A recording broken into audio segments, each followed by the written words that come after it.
नमस्कार दोस्तों, फिर से स्वागत है आपका आपके YouTube चैनल ER क्लासेस करसाना के अंदर। तो अपने पढ़ रहे थे एसी परिपथ के बारे में। इससे पिछले वीडियो जो थी एसी परिपथ की, उसमें हमने जाना था कि एसी और डीसी में क्या अंतर होता है। तो एसी के बारे में स्टार्ट किया था, एसी अल्टरनेटिंग करंट के बारे में स्टार्ट किया था। तो अपने इसी को लेकर चलते आगे एसी परिपथ के बारे में। एसी वेव फॉर्म जो ज्या तरंग की साइन वेव थी, उसके बारे में अपने जान रहे थे कि उसके अंदर क्या क्या परिभाषाएं बनती है। ठीक है, तो अपने स्टार्ट करते हैं साइन वेव के बारे में। तो मैंने साइन वेव बनाई थी इस तरह से, ये अपने पास साइन वेव है। एसी के कुछ मैंने बताए थे पार्ट होते हैं। एक साइन वेव होती है, एक सॉटूथ वेव होती है, एक ट्रायंगुलर वेव होती है, एक स्क्वायर वेव होती है। ये सब क्या है? एसी है। ये सब एसी के पार्ट है। एसी मैंने बताया था कि समय के साथ जिसका परिमाण और दिशा चेंज हो रही हो वो एसी है, और समय के साथ जिसका परिमाण दिशा स्थिर रह रही हो वो क्या है? डीसी। अपने इसके बारे में बात कर रहे थे। अपने स्टार्ट किया था चक्कर के बारे में। ठीक है, अपने स्टार्ट किया था चक्कर के बारे में। चक्कर या इंग्लिश में बोलते हैं साइकिल, साइकिल के बारे में। इसमें बताया था मैंने कि चक्कर क्या होता है कि पॉजिटिव हाफ साइकिल और नेगेटिव हाफ साइकिल को जोड़कर, पॉजिटिव हाफ साइकिल और नेगेटिव हाफ साइकिल को जोड़कर एक चक्कर का निर्माण होता है। या फिर बोलते हैं कि जिस बिंदु से पुनः क्या बोलेंगे कि जिस बिंदु से दोबारा या पुनः उसकी पुनरावृत्ति हो जाती है। ठीक है, मतलब अगर यहाँ से आगे लेके देना इसको, इसी बिंदु से ये स्टार्ट होगा दोबारा, तो यहाँ से स्टार्ट होगा तो दोबारा यहाँ से स्टार्ट होगा तो मिल रहा है। तो उस बिंदु से लेकर स्टार्टिंग तक जो होता है वो एक साइकिल कहलाता है। और एक साइकिल में देखा था उन्होंने, एंगल देखा था, यहाँ कितना एंगल, यहाँ कितना एंगल होता है, यहाँ 90 डिग्री होता है, 180 डिग्री, 270 डिग्री होती है, 60 डिग्री के लिए अपना देखा था। ठीक है, तो एक चक्कर बराबर क्या आता है? 2 पाई या फिर 360 डिग्री। ये अपन देख लिया था, आप इसी की वीडियो देखिए। एक चक्कर को मैंने समझाया था आपके बारे में। ठीक है, उसके बाद बात करती है आवर्तकाल की। आवर्तकाल इसे बोलते हैं टाइम पीरियड। इसके बारे में मैंने आपको थोड़ा बहुत बताया था पिछली वीडियो में। आवर्तकाल क्या होता है? आवर्तकाल को अपने क्या लिखते हैं? टी से लिखते हैं। आवर्तकाल को अपने लिखते हैं टी से, कैपिटल टी से लिखते हैं। मात्रक क्या होता है? इसका सेकंड होता है। टी बराबर 1 में क्या होता है? टी बराबर क्या होता है? 1 में क्या होता है? एफ होता है। जब ध्यान रखें। अब देखो कई बार आवर्तकाल से क्वेश्चन बनते हैं, किस तरह से बनेगा वो भी देखेंगे अपने। ठीक है, इसके अंदर अब बात करते हैं तीसरा आवर्ती। आवर्ती और आवर्तकाल साथ में पड़ जाते हैं। आवर्ती को बोलते हैं फ्रीक्वेंसी, इसको लिखते हैं एफ से। अब देखो आवर्ती क्या होती है? आवर्ती क्या होती है कि 1 सेकंड में लगाए गए चक्रों की संख्या, मतलब 1 सेकंड में कितने चक्कर लगाएंगे वो क्या बताएंगे? आवर्ती बताएंगे। ठीक है, क्या बोलेंगे? 1 सेकंड में लगाए गए चक्रों की संख्या। ठीक है, मतलब अगर लिखा है 50 हर्ट्ज, क्या लिखा है? 50 हर्ट्ज। ठीक है, आवृत्ति का मात्रक क्या होता है? हर्ट्ज होता है, ये ध्यान रखें। या फिर साइकिल प्रति सेकंड मात्रक होता है। 2 मात्रक होते हैं आवृत्ति के, चक्र प्रति सेकंड या हर्ट्ज आवृत्ति का मात्रक है। ठीक है, अब लिखा है 50 हर्ट्ज। इसका मतलब क्या है कि 1 सेकंड में कितनी बार चक्कर लगा रही है? 50 चक्कर लगा रही है। कितने? 50 चक्कर लगा रही है। 1 सेकंड में कितने चक्कर लगा रही है? 50 हर्ट्ज का मतलब है 1 सेकंड में कितनी बार चक्कर लगा रही है? एक चक्कर ये हुआ, इस तरह के 50 चक्कर लगा रही है। अब पूछे 50 हर्ट्ज के अंदर कितने परावर्तन होते हैं? मतलब एक चक्कर में कितनी बार बदलती है? प्लस और माइनस 2 बार बदलती है। तो 50 चक्कर में कितने बार बदलेगी? 100 बार। तो 50 हर्ट्ज में कितने होते हैं? 100 परावर्तन होते हैं। 100 परावर्तन होते हैं, मतलब 100 बार बदलती है। ये ध्यान रखें। तो जितनी फ्रीक्वेंसी थी इसको 2 से मल्टीप्लाई कर दो आपको साइन वेव की। एक चक्कर में कितनी प्लस और माइनस 2 बार बदल रही है, 50 चक्कर में कितनी बार बदलेगी? 100 बार बदलेगी। तो ये पूछा गया प्रश्न है कि 50 हर्ट्ज के लिए परावर्तनों की संख्या बताओ, तो कितनी होती है? 100 होती है। 50 से बड़ा 100 होती है परावर्तन। 1 सेकंड में 50 चक्कर होते हैं। ये ध्यान रखें। आवृत्ति क्या होती है? 1 सेकंड में लगाए गए चक्रों की संख्या आवृत्ति कहलाती है। ये आपको ध्यान रखना। ठीक है, इस चीज को आपको ध्यान रखना।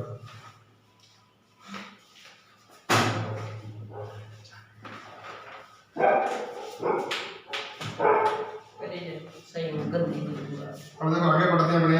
मतलब संख्या ये होगी। अब देखो आगे क्या होता है? फ्रीक्वेंसी और आवर्तकाल को मिलाकर प्रश्न कैसे बनते हैं। ठीक है, टी बराबर 1 में एफ ये तो आवर्तकाल हो गया। फ्रिक्वेंसी के लिए क्या होगा, एफ बराबर 1/t, ये फ्रिक्वेंसी का फॉर्मूला हो गया। या फ्रिक्वेंसी का फॉर्मूला एक और होता है, एफ बराबर NP/120 डिग्री। रोटेटिंग पार्ट के लिए अल्टरनेटर जनरेटर में ये निकाले जाते हैं, ठीक है। तो ये भी ध्यान रखना आपको, एफ बराबर 1/t। अब देखो क्वेश्चन कैसे आता है, क्वेश्चन कैसे आएगा, ये तो नॉर्मल क्वेश्चन बन जाता है कि आपको फ्रिक्वेंसी दे और पूछे आवर्तकाल बताओ, तो फ्रिक्वेंसी दे तो आवर्तकाल बता सकते हैं और आवर्तकाल दे तो फ्रिक्वेंसी बता सकते हैं, ठीक है। अब इससे ज़्यादा क्वेश्चन कैसे बनते हैं, क्वेश्चन वो देखते हैं फ्रिक्वेंसी और आवर्तकाल से लेकर, ठीक है। फ्रिक्वेंसी क्या होती है, आवर्तकाल का भी आपको पता लग गया। आवर्तकाल क्या होता है, एक चक्कर पूरा करने में लगाया गया समय आवर्तकाल, मतलब यहाँ से लेकर यहाँ तक चलने में कितना समय लगेगा वो क्या कहलाएगा, आवर्तकाल कहलाएगा, ठीक है। और आवृत्ति क्या होगी, एक सेकंड में कितने चक्कर निकालेगी वो क्या होती है, आवृत्ति होती है, ठीक है। हर वेव की अलग अलग आवृत्ति होती है। साइन वेव की 50 हर्ट्ज होगी, ठीक है। इसका मतलब क्या, एक सेकंड में 50 चक्कर निकालनी है और परावर्तन कितने, 100 परावर्तन है। आवृत्ति का मात्रक हर्ट्ज होता है या साइकिल प्रति सेकंड, चक्र प्रति सेकंड होता है, ठीक है। अब क्वेश्चन किस प्रकार से आता है वो देखते हैं हम आवृत्ति से।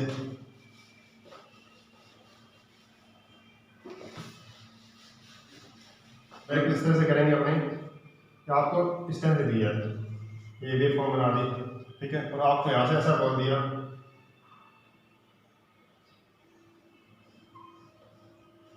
तो यहाँ से लेकर यहाँ तक का आवर्तकाल है वो आपको दे दिया 0.02 सेकेंड, ये बोल ऐसा दे दिया आपको। और आपसे पूछा है कि इसकी फ्रिक्वेंसी बताओ कितनी होगी, आवृत्ति बताओ, आप बराबर 1/t होता है। अपने क्या करते हैं, भागकर क्या करते हैं, इसका आंसर क्या निकालते हैं कि आवर्तकाल दिया आपको 0.02 सेकेंड, 1/0.02 सेकेंड 100/2 50 सेकंड कर देते हैं, तो ये आपका आंसर क्या आता है, कर दो। इस तरह से आपको नहीं करना, ठीक है। देखो आपको पहले डायग्राम लिखना क्या दिया है, आपको इस पॉइंट से लेकर इस पॉइंट तक, मतलब 90 डिग्री से लेकर 270 डिग्री से लेकर और यह 90 डिग्री, इसके बीच का आवर्तकाल दिया है, इसके बीच का आवर्तकाल दिया है, ठीक है। आपको यहाँ से लेकर यहाँ तक का पूरा आवर्तकाल नहीं है, आपको आवर्तकाल यहाँ से लेकर यहाँ तक का पूरा चाहिए, तब आप यहाँ पे टी रख सकते हो, नहीं तो आप यहाँ पे टी नहीं रखते, यहाँ पर आपको कुछ और करना पड़ेगा। तो कैसे करेंगे अपने, आप देखो ये देखें, इसको साइकिल को पूरा कर लो यहाँ से लेकर यहाँ तक, मतलब अपने चार होते हैं, एक पार्ट 1/4 1/4 1/4 1/4, ये पड़ा था, मतलब 1/4 1/4, आपको आधी वेव का कितना दिया है 0.02 सेकंड, तो 1/4 हिस्सा है और 1/4 हिस्सा ये है। तो इसके लिए आप क्या करोगे, आधा और जोड़ दोगे 0.02 तो कितना आ जाएगा 0.04 सेकंड। पूरी वेव के लिए कितना हो जाएगा 0.04 सेकंड हो जाएगा। तो टी का मान कितना आया पूरा 0.04 सेकंड। मतलब जितने पार्ट का दिया उसके पार्ट, ये सारे पार्ट बराबर होते हैं, उसके बराबर जोड़ के आप आगे भी निकाल सकते हो। तो पूरा आवर्तकाल 0.04 सेकंड हो गया। एफ निकाल लेंगे 1.0.04, तो ये कितना आएगा 25 हर्ट्ज आ गया। इस तरीके से ध्यान रखना, ठीक है। और नॉमिनल करके देखते हैं, ये डायरेक्ट आया हुआ क्वेश्चन है कि आपको इस तरह से क्वेश्चन दिया, अगर आपको इस तरह से बोल दिया जाए, ये ऐसा बोल दिया जाए कि यहाँ तक का आवर्तकाल जो है, ठीक है, वो आपको दिया 0.01 सेकेंड, ये दे दिया। पूछा कि फ्रीक्वेंसी बताओ कितनी हो, तो आपको पता रहना चाहिए कि आपको कहाँ तक दिया, आपको यहाँ तक का आवर्तकाल दिया 0 से लेकर यहाँ तक, तो मतलब आपको 1/4 हिस्से का दिए, लेकिन आवर्तकाल तो पूरा होता है, तो 1/4 ये रहेगा, 1/4 यहाँ और 1/4 यहाँ, तो कितने आ गई 1/4, आगे पूरा कर लेंगे 0.1 0.1 चार बार जोड़ के देख लो 0.01 0.01 0.01 और 0.01, तो कितना होगा 0.04, या तो डायरेक्ट करते हो 0.1 का वो दिए 4 का निकालना पूरा 0.04 0.04 करेंगे तो आपके आंसर क्या आएगा। मतलब क्वेश्चन घुमाने के लिए आप किस तरह से भी दे सकते हैं आपको, ठीक है। तो बस आपको ध्यान रखना, आपको क्या करना है कि पूरी वेव फॉर्म को बनाना है, कितने पार्ट का दिया वो ध्यान रखें, उसके बाद पूरी वेव फॉर्म का बना लें, आपका आंसर आ जाए, ठीक है। आपको 4 पार्ट का पूरा करना है, यहाँ पे 2 हाफ का दिया था, 2 हाफ का आपने और कर लिया, ठीक है, जोड़ लिया, तो जितने का दिया उसके आगे आप जोड़ते रहो पूरी वेव फॉर्म का बनाकर, और आप टी का मान निकाल लो और फिर आपके पास क्या आ जाएगा वहाँ से पूरी फ्रिक्वेंसी का मान। तो इस तरह के क्वेश्चन आप एग्जाम में आते हैं, इस तरह के क्वेश्चन बनते हैं, ध्यान रखें वेव फॉर्म से। तो ये आवृत्ति से और किस प्रकार क्वेश्चन बनते हैं वो ध्यान रखें। पेपर डायरेक्ट क्वेश्चन बनते हैं तो वो यही बनेगा 0.02 हर्ट्ज आवर्तकाल के लिए 0.02 सेकंड के आवर्तकाल के लिए आवृत्ति बताओ, तो वो डायरेक्ट बता सकते हो 50 हर्ट्ज हो। लेकिन वेव फॉर्म से क्वेश्चन बनेगा तो आपको इस तरह से करना पड़ेगा। अब देखो आगे बढ़ते हैं।